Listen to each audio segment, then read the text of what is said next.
This movie is the second feature-length adaptation of the 1957 stage musical of the same name after the 1961 film adaptation. It's set in the Upper West Side of Manhattan in the late 1950s. This musical famously updates Romeo and Juliet for a tale of star-crossed lovers from opposing sides in a gang war. First of all, this movie is directed by Steven Spielberg, so you got the expectation very high. The big question mark is whether he's capable of making a musical. Unfortunately, the answer is no. Apart from casting Latin actors to play Latin people, this movie is far from a radical revisionist triumph. It features an impeccable Latin cast, including original star Rita Moreno, but the movie still feels off. This musical adaptation doesn't have the spark, it's just flat and falters. The first thing you notice is that this doesn't look like a musical in the classical sense of the term. The colors are strangely muted, the ages in the film are all softened, aesthetically and emotionally. On the other hand, the movie tries to expand the narrative, adding in additional backstory and trying to ground the movie, which unfortunately work against the story. These additional explorations just add weight to the movie. Sometimes the movie feels like it's too musical to be a film and too filmly to be a musical. It becomes stiff and soulless as it can't quite get the blend right. Ansel Elgort, who plays the lead role Tony, is one of the worst part of this movie. He's lacking in personality, charisma, and expression. The charm, chemistry, and romantic presence needed to play the character never manifest for him. His tilted monotone delivery falls completely flat when pitched against a cast of energetic, highly expressive theater professionals. He gives the audience nothing to hold on to or care about with the character, and his shortcomings extend to his chemistry with Rachel Zegler, who plays Maria.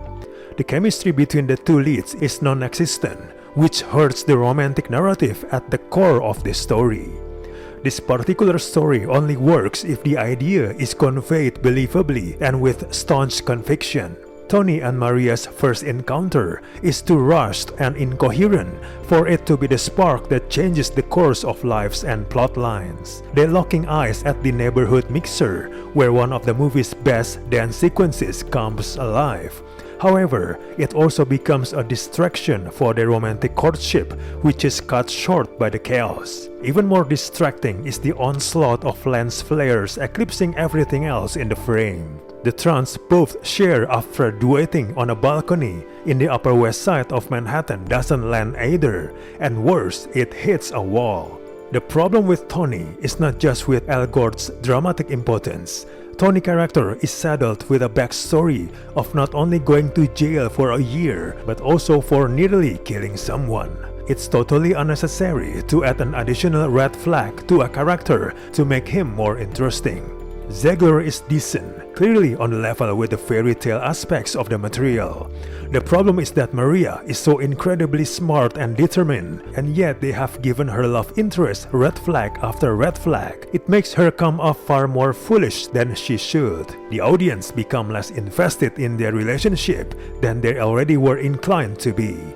No matter how much compassion and flavor they try conjuring in their scenes together, the heart of this movie, which is the primary love story, leaves the film dehydrated. The story in general also feels so imbalanced as the script spends so much time on the Jets. In fact, most of the narrative is the Jets driving the story. Strangely, there's so little to invest in on the side of the Jets, and that's a shame given how long the movie focuses on them. The movie also has the Jets girls in the scene in an attempt to show women trying to protect women, but it's just ranked as emotionally manipulative. It's also questionable how the movie shows the re-emerging moral debate on portraying the Jets in a favorable light, considering they are basically rapists. In terms of direction, it's unfortunate that Steven Spielberg doesn't seem to know how to direct a musical. He appears resistant to just showing the actors performing, placing bodies in the frame and painting with people. He seems to be incapable to feel at every moment as there's no dynamism and connectivity. Overall, the movie is too artificial and sanitized for its own good. The creative decision gets in the way of much needed aspects of romance and emotion. And on this evidence, we can say that Steven Spielberg clearly has no feel for musicals. We do not recommend this movie at all.